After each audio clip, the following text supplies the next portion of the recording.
And now let's talk about DAOs. Yeah, what is a DAO? A DAO, I heard a very quick explaining this, is an online community with a wallet. That's easy explaining. But to build a wallet, especially in Germany, this is very challenging. And now we will discuss this in our next panel. And our next panel will host Louis Schulze. Welcome on stage and here his speakers. Yes, take the music. Hi, Louis.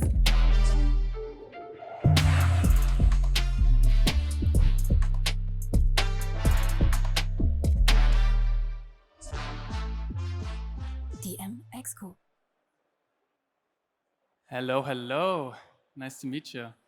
Vicky, Hendrik, and the whole team, thanks for providing us the opportunity to speak here today.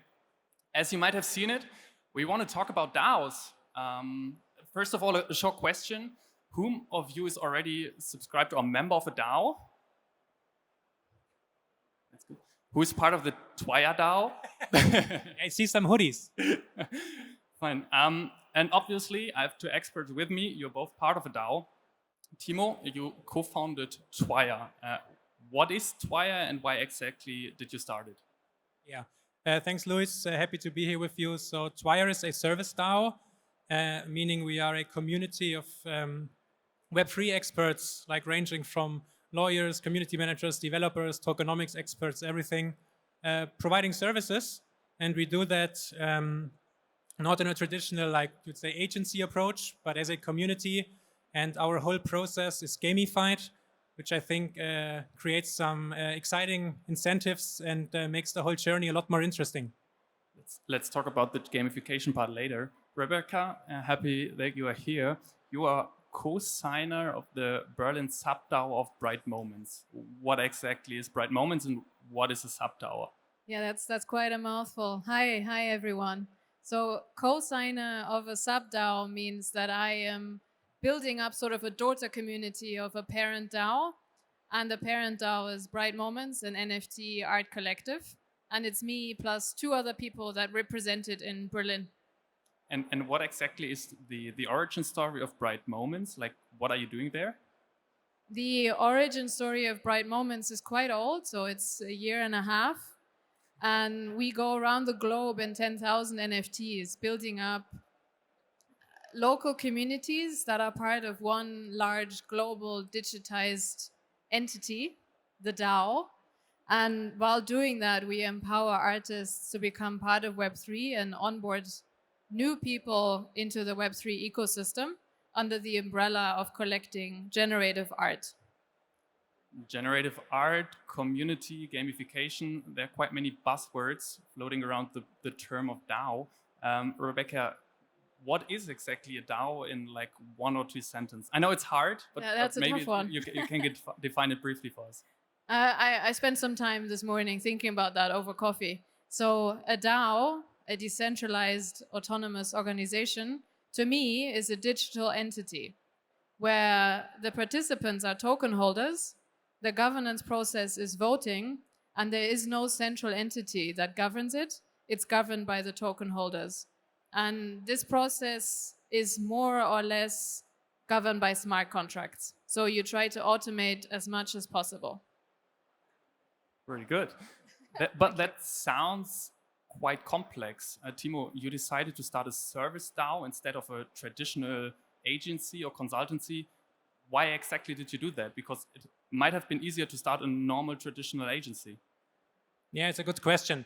I think that's why we think the community aspect is so powerful, because when we started late last year or at the beginning of the year, there were firstly not a lot of people in the space who were like really actively building projects and who were available to or like onboard the next corporate startups, whatever, into the space.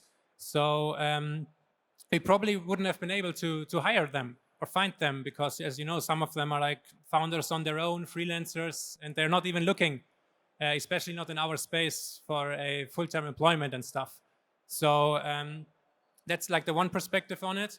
So we were able to like really quickly onboard new people to the community, which are currently like 30 people, to work on projects together. And because we didn't have to like hire all of them, actually no one, but working together as a collaborative community, we were able to scale really fast and also develop skills in areas where you would normally have a hard time in an agency, like for example, the legal stuff or having community managers and that on your payroll. And I think this has allowed us to like really scale fast, do a lot of projects in a short period of time. And yeah, to sum it up, also have a community that's so diverse in its like skills and backgrounds and everything, that we have a cluster where a lot of innovation and interesting ideas are coming up and are happening.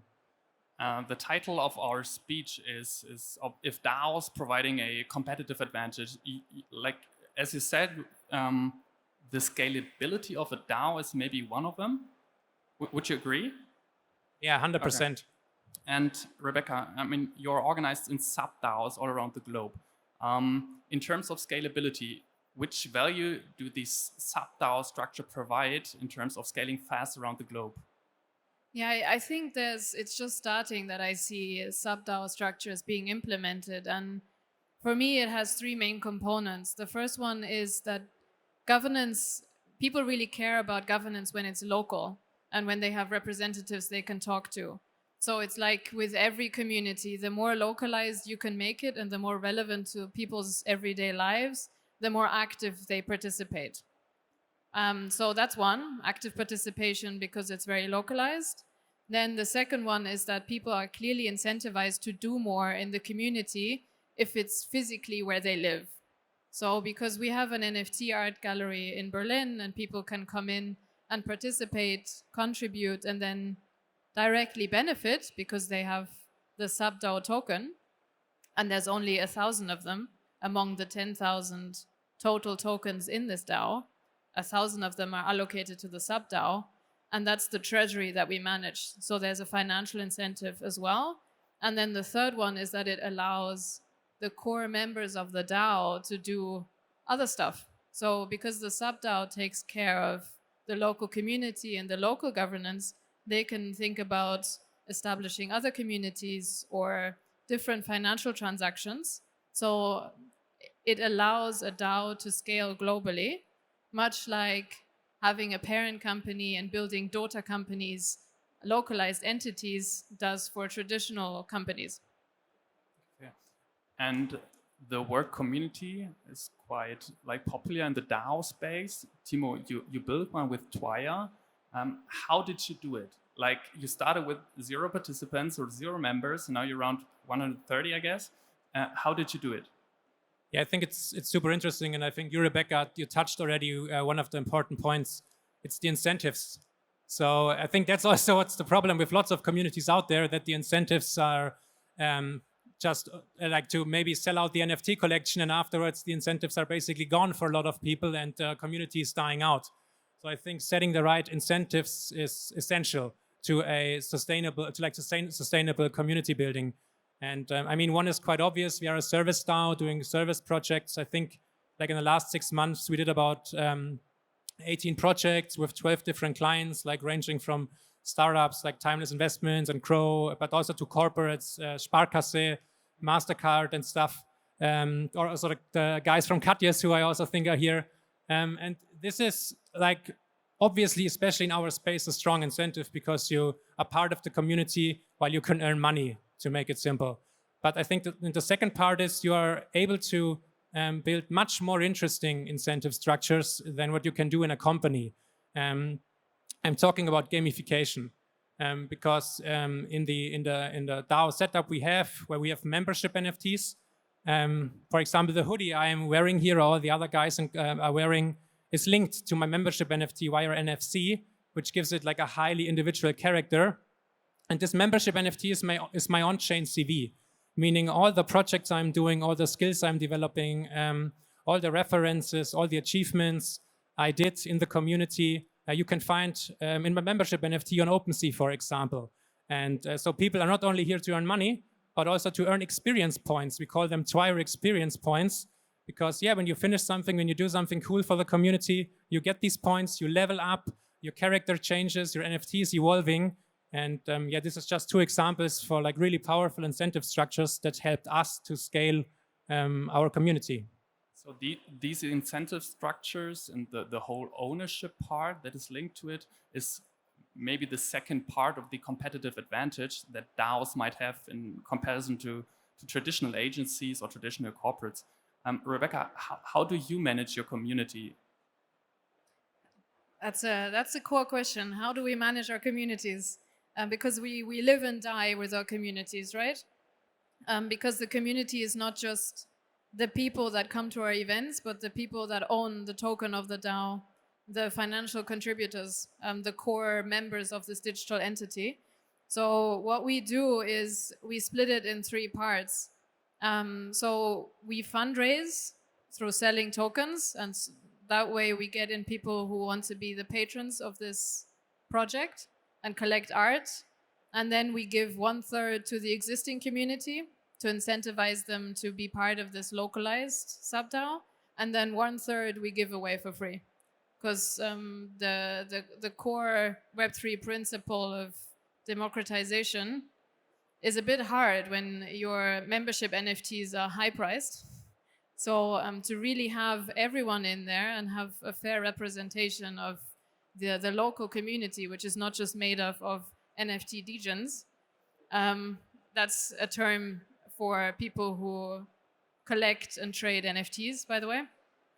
So to not just have a skewed community, we have this 3-split approach, and it's worked quite well. So the latest community we're building is in Mexico, and obviously all the NFT collectors in our community are traveling there because it's all about the generative art event, but we want to really establish a thriving community locally. So that's why 1/3 of all membership NFTs are given away via voting for free.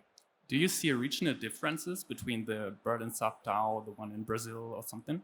Are there any differences in terms of maybe legal setup or something? There's definitely a difference. So right now there's one in New York, one in London, and one in Berlin being built. And we care about very different things just because the cities care about very different things. So in Berlin, there's a lot of artists who want to get into Web3 and generative art. In New York, it's more about collecting. And same in London. London is a financial hub.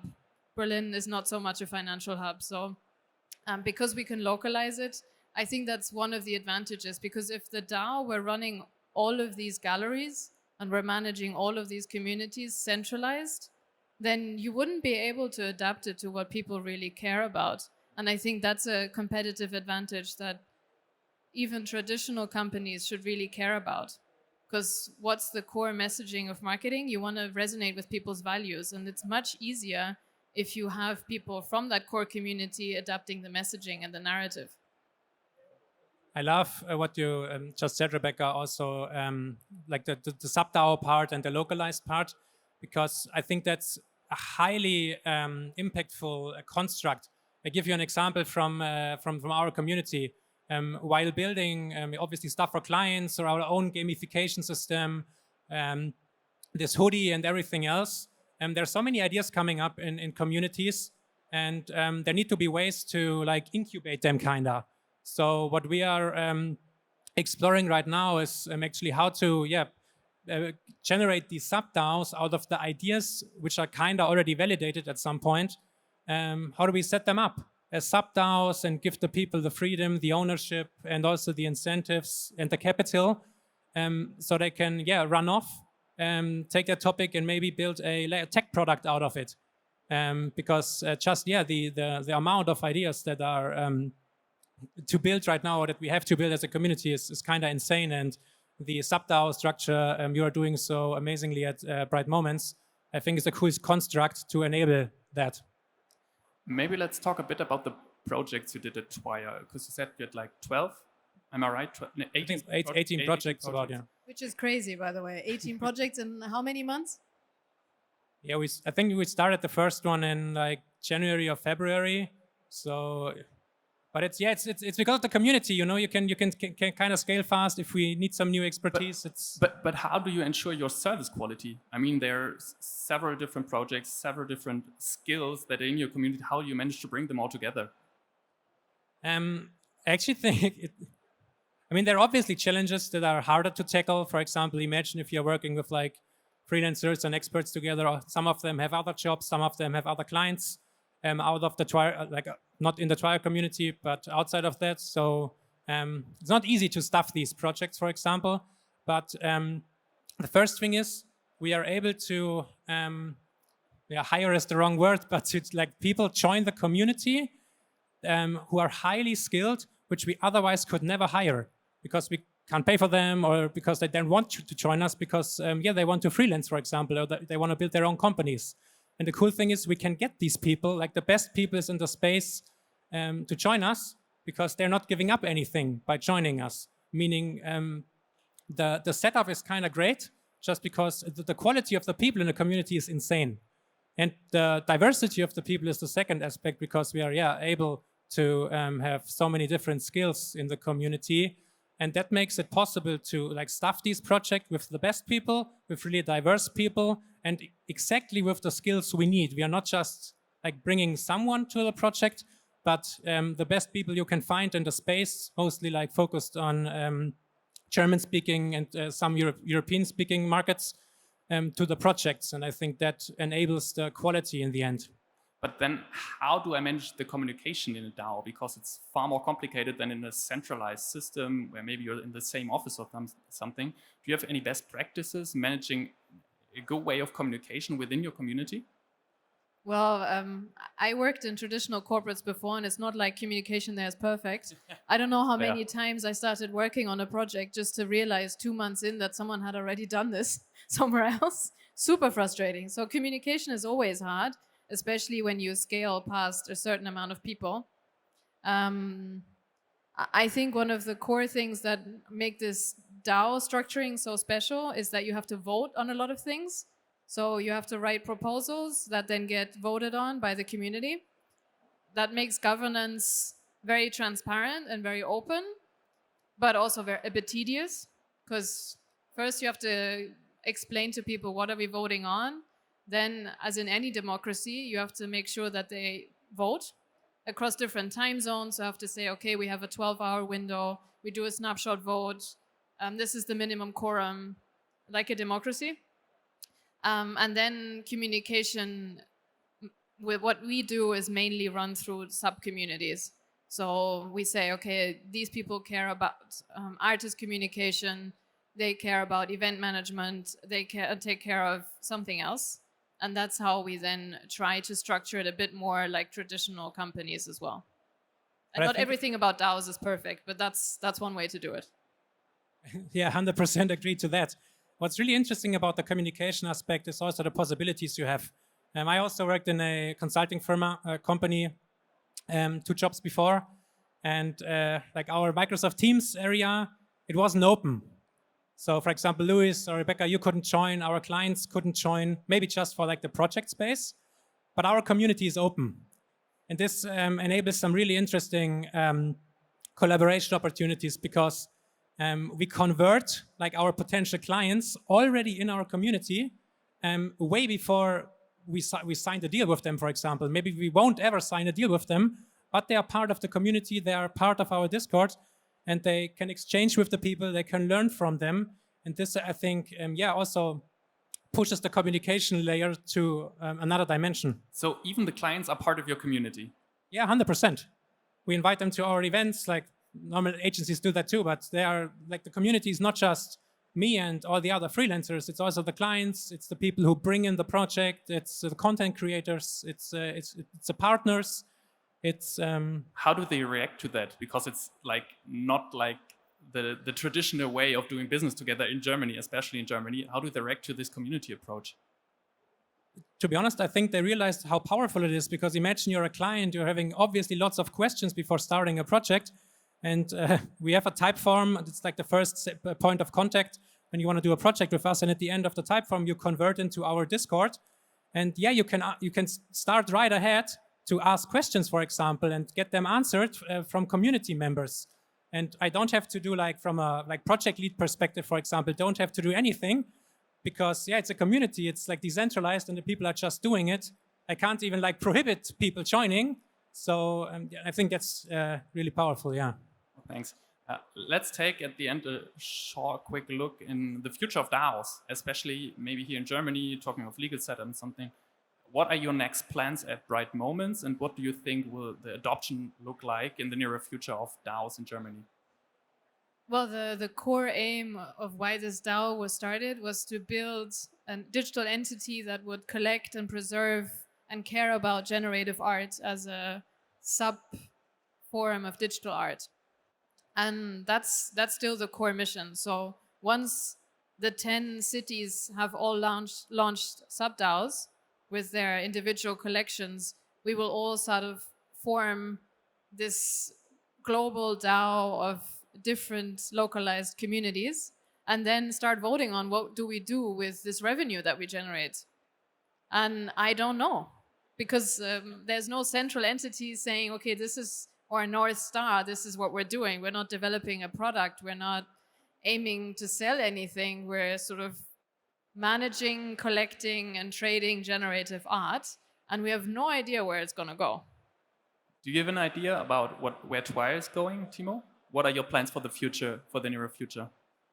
Like personally, I've never built so much cool and new stuff with such an skillful people and amazing people. So personally, I just want to continue that. And from our DAO perspective, like first and foremost, we want to deliver excellent quality, obviously, and continue to do that.